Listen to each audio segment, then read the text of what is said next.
Howdy y'all, Denolid here, and with me is Val, who is gonna help me as we build an auto crafter.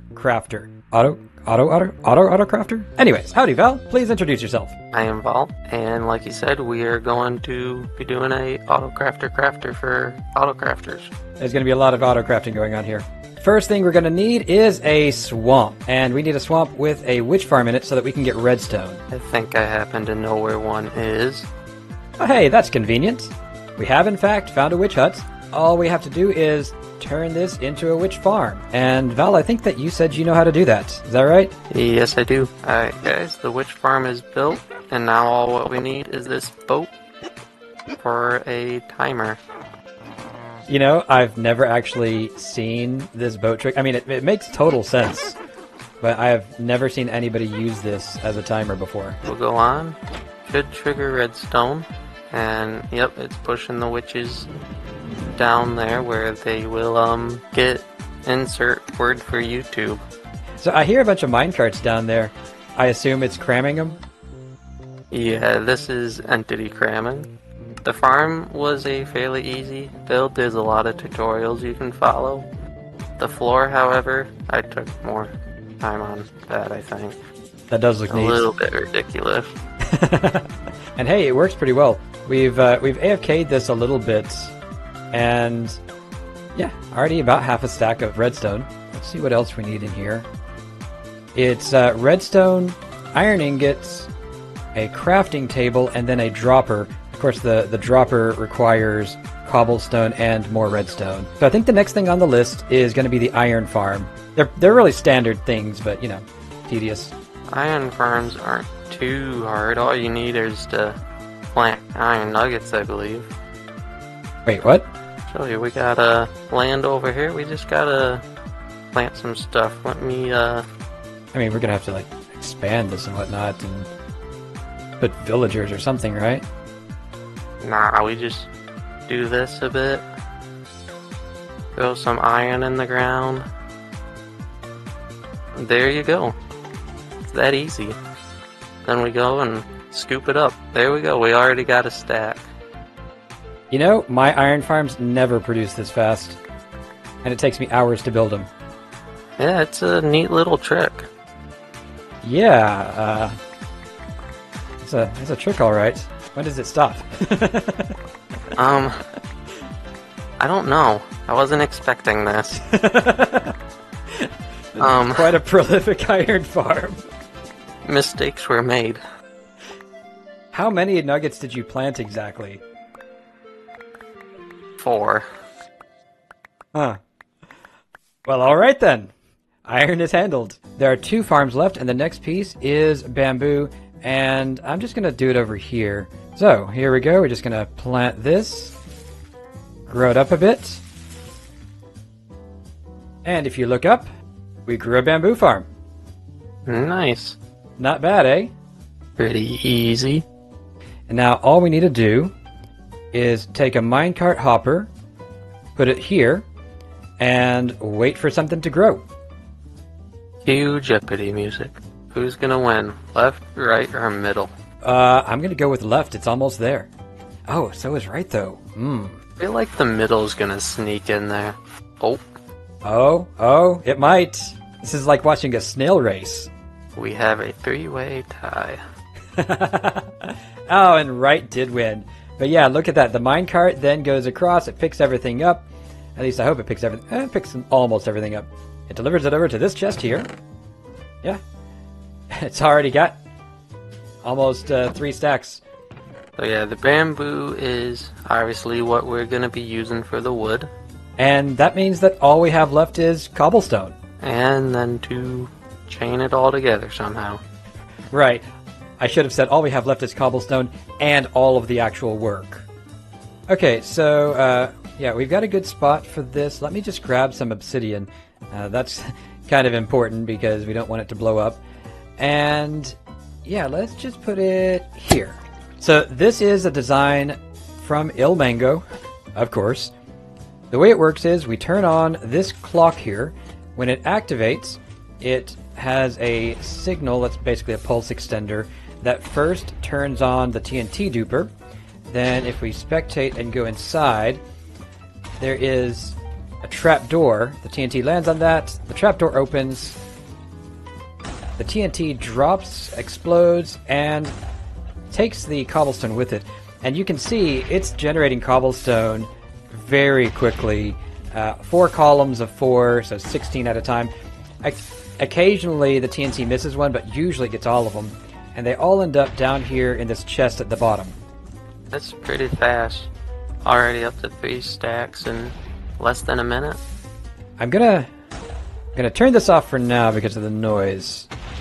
Now, I believe you said that you haven't done a whole lot with auto crafting, right? No, I haven't.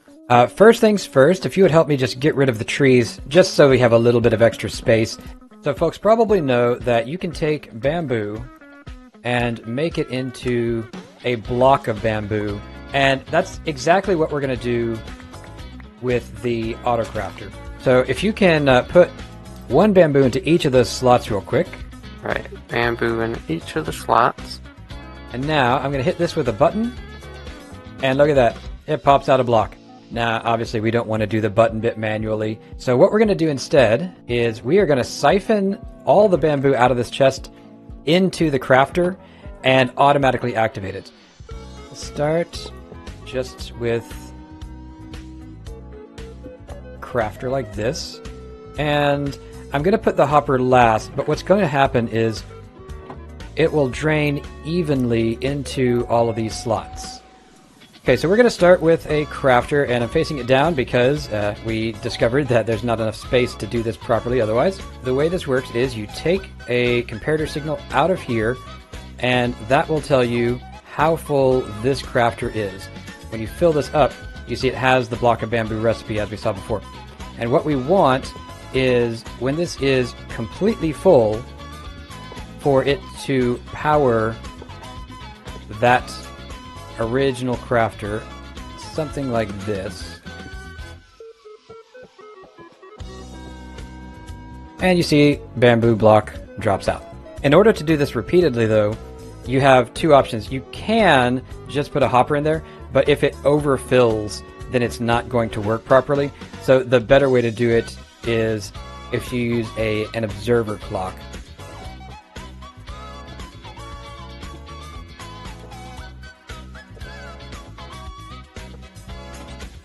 There we go.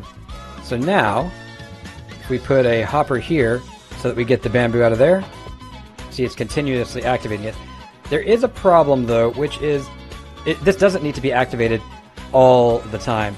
It doesn't really matter for bamboo because bamboo doesn't have another recipe that's going to activate. It's not going to make slabs or something.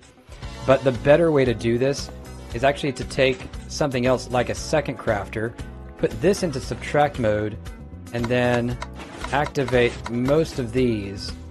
So now it only activates the observer clock when it's all the way full. In other words, the signal from this crafter where it's actually crafting the block is 9. The signal from the second crafter is 8, which means that because we're in subtract mode, until we get 9, we have 0 signal coming out of it. I think we still have to actually turn them into planks too, don't we? Mm-hmm. That means we need another crafter underneath it, and this one is going to be even simpler because it's only going to have 1 slot open. So I'm just going to disable every other slot, put these in there, and now watch what happens when I reactivate this, assuming that I got my redstone right. It's not activating the other one. There we go. The next thing though is we should probably go ahead and take care of the droppers. What do you think? Sounds good to me. It requires cobblestone in this sort of horseshoe-ish shape, and then redstone down there, which means that we have to insert them in a very particular order. Getting the shape is easy. We just disable the middle slot in the crafter. Getting the redstone into the correct position, though, means knowing exactly which item is being put in at what time. That's what this little setup here is for. We have 7 hoppers. Yeah, we need 8 of these. So we're going to have cobble, cobble, cobble. That's the top row. Cobble, cobble. That's the middle row with the center disabled. And then cobble, redstone, cobble. So every one of these, except for this one, will be getting cobblestone from over there. and then the redstone will only go into this one slot. And then, and this is the really tricky bit, we're going to have to activate this entire row of droppers exactly once, only when all of them are full. Yeah, that's gonna be a little bit of work, but we can do it. This is almost going to be like an item filter kind. This is actually simpler than it looks, I promise. Okay, so the theory here is Fix my spaghetti. I'm going to add a dropper here. There we go. It's filling it up with the right items in the right order more than once. And we probably can speed this up, but honestly, I don't care that much. Yeah, I would say that redstone will be the slow part of this farm. Yeah, so the next one up is the crafting table, which is one of the easier ones again. You want to do this one? I can give it a try. Yeah, there we go. It's a little slow, but that's partially because we have such a backlog of bamboo. So, you know, that's fine. Just taking inventory here. We have iron, we have crafting tables, we have redstone, and we have droppers. I think we have everything except for the crafter itself. Yeah. Where do we want to lead everything to assemble the crafter? I think we want it just sort of right in the middle of this. We're going to need to do something very similar to what we did with the dropper creation. Iron, iron, iron. Iron, crafting table, iron. So somebody asked me in one of my comments what the most complicated farm I thought was possible with auto crafters. Pretty sure it's this. Yeah. I don't know why I came up with this idea. Yep. The droppers are going into the barrel. Yep. Into the hopper, into the dropper. Alright, the last thing, we need the planks from over here. Not the planks, the crafters. And then the redstone. Okay, the crafters are making their way into the dropper. Oh, this is some absurd redstone. I love it. Okay, so I'm going to split this here somehow. So the way this works is the copper bulb is acting as basically an A-B switch. Half the time it has an on signal, the other time it has an off signal. We put in redstone and it flips between which one gets redstone. We get some of it over here and some of it over here. Look at this. We have achieved Auto Crafter. Auto Crafter. In fact, we are crafting Auto Crafters automatically. Alright, so I'll explain this last little bit. On this where we were making droppers, I have this timer circuit that makes sure that we only ever get one redstone at a time at most. That is actually essential because with more than one in there, this never unlocks. We have to have one of these things that acts as basically the key, the timer for it. And since redstone is the slowest thing, we use that as the key. Now, to be fair, we have a little bit of spaghetti here. You could most certainly compact this, but you still have to have a bamboo farm, a cobble farm, a redstone farm, and an iron farm. And you still have to do all of this crafting. So, somebody else can make it smaller, somebody else can make it efficient. We made it. Right? Yeah, I mean, we could have made it smaller by one block, just had this shifted over one. That's true. So we've got witches in there, we've got the iron coming up through here, the bamboo is still growing, and the cobble is just booming away. Yeah. Overnight AFK session, and we'll see how it goes. Okay, so it's been about close to 22 hours of AFKing. And neither of us has looked in the chest yet, so no idea how much is in there. Ready to look in? Yeah. Hopefully everything went good. There we go. Oh. Wait a minute. That's not... Uh-oh. What happened? Huh. I guess we should go look. Oh. Aha, I see. Something went wrong with the timer here. Hang on, this is fixable. I'm just going to put one redstone to prime the system, and it should start producing. Right, so here's what happened. Hang on, let me turn off the blast chamber first. This is loud. So here's what happened. The one that I used for limiting the rate at which these flow through, when it ran out of redstone, it locked and didn't unlock. So there is a flaw in this part of the system in particular, but you can see if you look at the dropper that the redstone is flowing in and out now. And over here we should see that it is producing droppers. Yep, there we go. Yep, we do have crafting tables being crafted. Exercise for the viewers.